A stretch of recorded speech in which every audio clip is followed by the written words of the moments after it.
365 days of art. To do it or not to do it? I would definitely do it. Write down the goals that you want to achieve during this time frame, even split them into 300-day projects.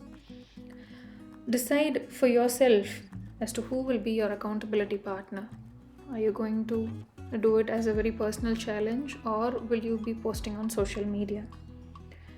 And what are the subjects that you will like to draw? Animals, urban sketching, landscapes, portraits, figure drawing, any one particular animal like dogs, anything. But do draw what you like. Hello everyone, this is Bhairavi Govindarajan, a mixed media artist, and today in this YouTube video you will hear my thoughts on my first 100 days. It will be quite a ramble, I guess, and how I evolved and how I will be splitting this series into 3 parts: the first 100 days and then another 150, maybe 125. Okay, so when I started off with my first 100 days, I went at it continuously with a bang. I would have taken a 3-day break while I was moving from India to Sweden, but otherwise, yeah, I went on at it continuously.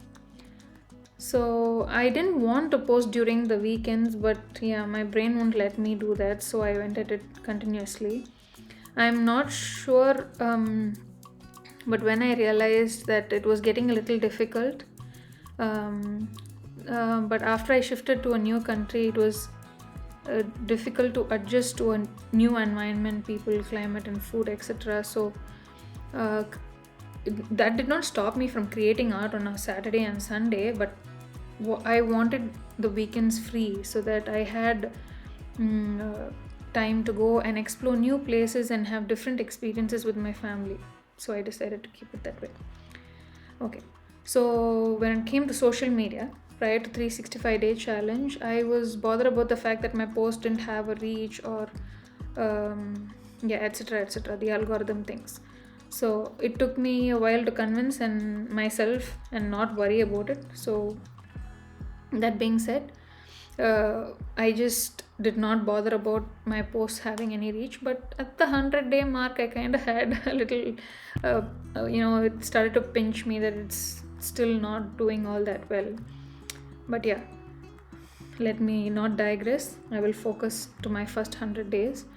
And in the initial period, I started streaming on Twitch. I did that straight for 3 weeks. I streamed on all the weekdays, and I was slowly falling into a groove when one day internet decided to, screw with me.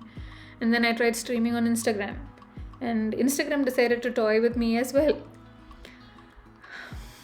Yeah, so all that happened, and during the stream, although I was very happy that I was making nice, beautiful art and I was trying to communicate with people and everything, I noticed a few points where it became a stress factor for me. Like I had issues like, okay, I am an introvert, but to go and talk to audience, read their comments while simultaneously making art and that art could be a hit or a miss, by the way. It could come out really well one day and then all of a sudden it could become really crappy. So it could be absolutely under control or absolutely bonkers. So I felt I had to juggle a lot of things, and like filming and taking care of the art materials being shown and everything, and then replying to all the comments as quickly as possible. Not even I was trying, at least. See, these were constraints that I put upon myself. I didn't want even unintentionally miss anyone's comments. So at this time I felt more than art, I felt I was totally focusing on live streaming rather than the art itself.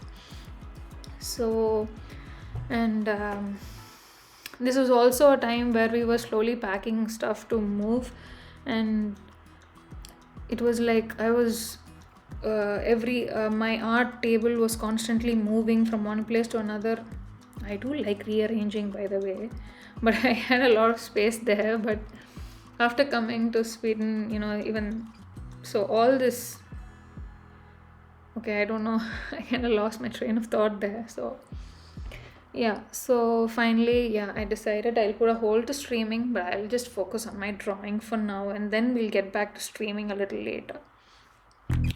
So, yes. So I drew a lot of birds, portraits, and flowers during the initial period, and I kept a beautiful pattern going while, trying to keep it very beautiful on the Instagram feed and whatnot. But yeah, so I did that like 10 sets of 3 each, and then I was like, I am going to draw whatever comes to my mind on that particular day and just keep drawing. That was my motto, like, just keep swimming, like the way Dory says.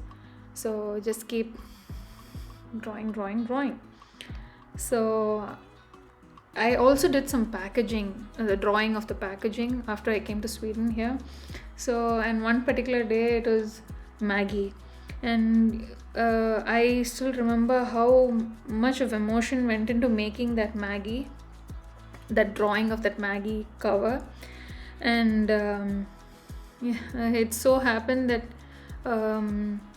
it has so much of memories. Like I have so many memories of having Maggie with my sister, late night sessions, and I even remember the night before we left to Sweden, my sister and my nephew had Maggie, and we gabbed all night, and it was one of my it's one of a very fond memory for me. And so there's a lot of memory that goes behind our art and that is produced, and many a time the significance may not get transferred to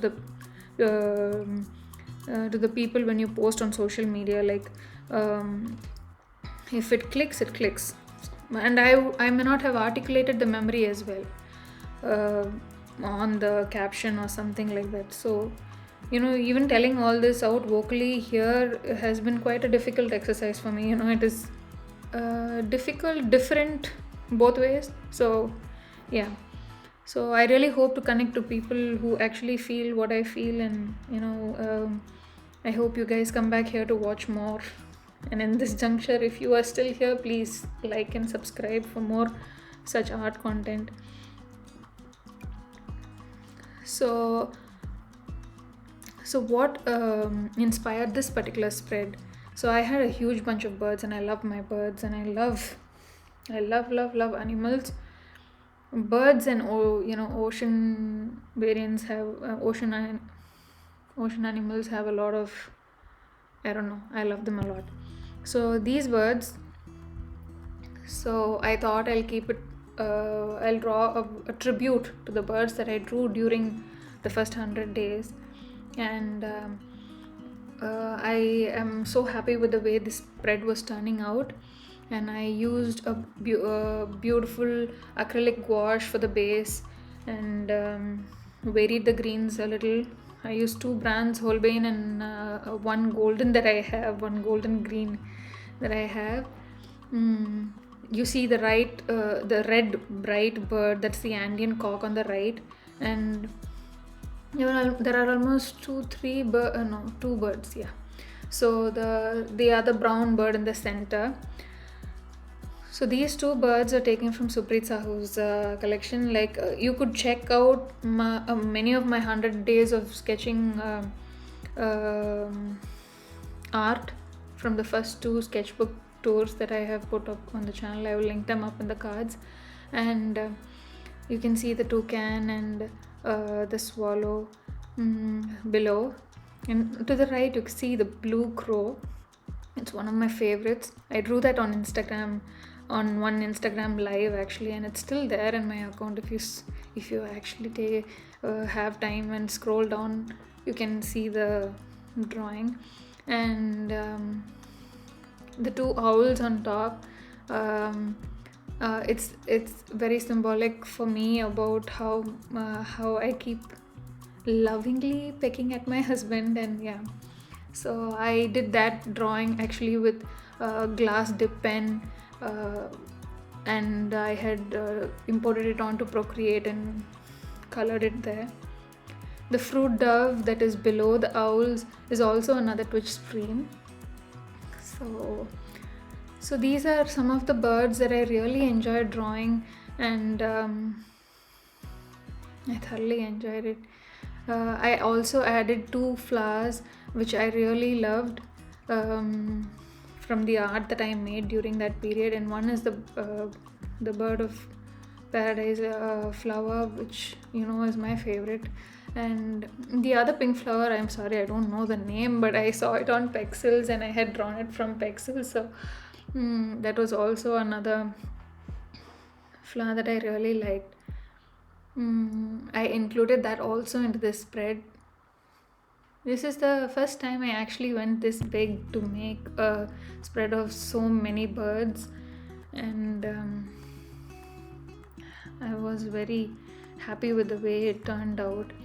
Like I started off with materials. After giving the base, I focused mainly with markers. This time I thought I'll give it a go, and I used 3 markers. I used Tompos, I used Ecolines, and I used current markers. All 3 of them are I'm not sure about the Tompo though. Ecolines and current are both water based markers, so you can actually paint with them and use your paintbrush to extend the colors, spread the colors. I'm sorry, my I may not be using the right words, but yeah. And then color pencils, of course, I love my Luminance, Current Dash, and Derwent, which is also another water soluble material. I never used my Neocolors in this particular spread. I don't know why though. And after that, one other thing that I did was I used a black uniball marker for the eyes, and for the white highlights I used the same uniball marker to give the white highlights. I don't think I used gouache. Yeah, I didn't use white gouache. Yeah, so the markers were really fun to play with. I layered them one on top of the other, used water with them, and used a lot of dots and dashes with the dark indigo of luminance for the outline, and yeah, that was it. Yeah, so then what you will see me doing now is I will start I start scrubbing the paper with some kind of sponge, and that is nothing but pan pastels. So I use the pan pastel to push it a little bit. I felt I could give a little more depth, and I erase it off here and there where I accidentally smudged on my bird and flowers. So I after a long time I took my pan pastels out for this particular piece, and the leaves, I used acrylic only again, and I used Liquitex marker that won't open completely. I actually opened into its barrel, and I would have actually spilled it on the painting. I guess I should be grateful that nothing happened. So I directly dipped my brushes into the barrel and I painted those leaves. So now I gave some little bit of a dark color with the current marker, and then I smudged it out with some water. And now you see me going at those white highlights with the uniball. Anything else that I have missed out? Anything about any of the supplies that you want to know, please do comment, and I will always reply as to what materials I have used. And for the blacks, I actually went at it with a dark indigo color from Talons. The Ecoline. They are from the Royal Talons, but Ecoline. And this paper is a very not very high funda. It's just simple paper that I took off one of my daughter's drawing books, And I used another drawing.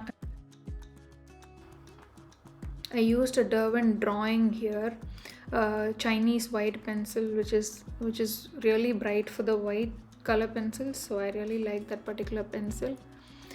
And yeah, I guess that is how I came to the end of the piece. And here I'm just emphasizing a little more for the color for the um, bird of paradise flower.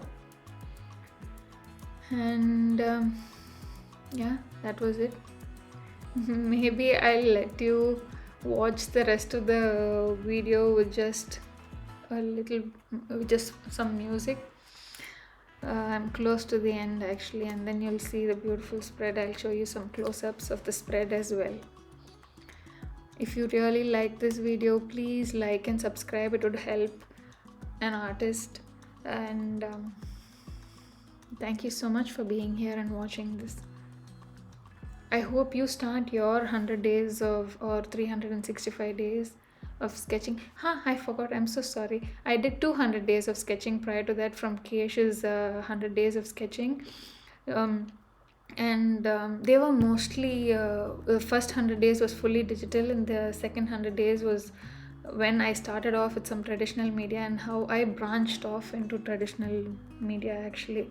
So my love for traditional mediums has grown ever since, and I hope you are inspired to start the 365 days of art. And if you do, please tell me on the comments, and I would be so happy to go out there and cheer for you. Thank you so much for being here.